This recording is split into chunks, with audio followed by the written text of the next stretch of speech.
Kalau untuk panggilan ke Jakarta, saudara-saudara, jelas harus dirikan satu kubu untuk reform di Jakarta. Harus ada pusat reform di Indonesia. Eka pergi ke Jakarta. Gerakan itu jelas. Lalu saya ke Jakarta. Saya mempunyai seorang istri yang taat. Maka ikut ke sini. Siapa yang undang? Tidak ada. Makan dari mana? Tidak ada. Setiap bulan gajinya tidak ada. Lalu bagaimana? Dia keluarga. Sementara tinggal di rumahnya Yosef Cakra 2 bulan di situ. Lalu ada honor? Tidak ada. Setelah saya dirikan gerakan reform, saya ada keputusan diri 2 tahun tidak honor. 2 tahun itu bukan 2, itu 700 loh. 700 berapa itu? 730 hari. Setiap hari 6 orang makan sekeluarga sama mertua 7 orang dan pembantu. Setiap hari harus makan 700 hari tidak honor. Sampai gereja ini jadi baru tetapkan. Tuhan panggil. Abraham keluar. Ya keluar, pergi. Kemana? Tidak tahu. Orang tanya sama saya, Pak Tong ikut Jakarta tinggal di mana? Tidak tahu.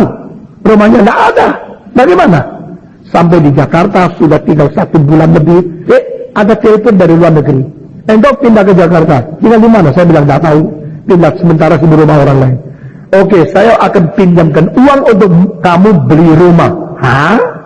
Pinjamkan uang untuk saya beli rumah? Lalu dia bilang, engkau perlu berapa? Saya bilang ada 1 rumah yang cukup untuk keluarga kami. Kira-kira perlu 110 ribu dolar. Waktu itu kira-kira hampir 200 juta. Oke, you boleh pinjam uang dari saya beli rumah itu 5 tahun tidak usah bunga. Ada kiriman orang seperti ini dari Tuhan. Waktu itu dia masih mungkin, sekarang dia sudah bangkrut. Saudara-saudara. Lalu saya janji sampai 5 tahun saya bayar 1 sen pun tidak utang. Bikin best semua sebagai hamba Tuhan. Waktu itu belum ada GRI. Jadi rumah saya bukan karena ambil uangmu ya, terus beli rumah ya, tidak ya. Rumah saya sangat besar. Itu sebelum ada GRI. Saudara-saudara. Puji Tuhan. Cara Tuhan bekerja lain sekali. Panggilan tiba. Mari sekarang berkata kepada Tuhan, kalau engkau panggil dia, aku taat. Kalau engkau panggil, aku taat. Meskipun tidak tahu kemana. Abraham tidak tahu kemana. Tidak tahu. Saudara-saudara, dari waktu kita pindah ke Jakarta, nol. Semua nol. Boleh berkhotbah seperti Yohanes Pembaptis berada di padang belantara. Berkhotbah, berteriak. Lalu Tuhan memberikan kecukupan. Sekarang GRI pusat miskin. Tidak ada gedung, tidak ada apa. Tapi GRI baik di Pondok Indah atau baik sudah ada tempat sewaan sendiri dan itu Karawaci di mana satu persatu dan 29 tempat mulai perlukan. Saudara-saudara, what next? I don't know. What will define more? I don't know. Akhirnya hari terakhir Stephen Tong akan jadi apa? Nggak tahu.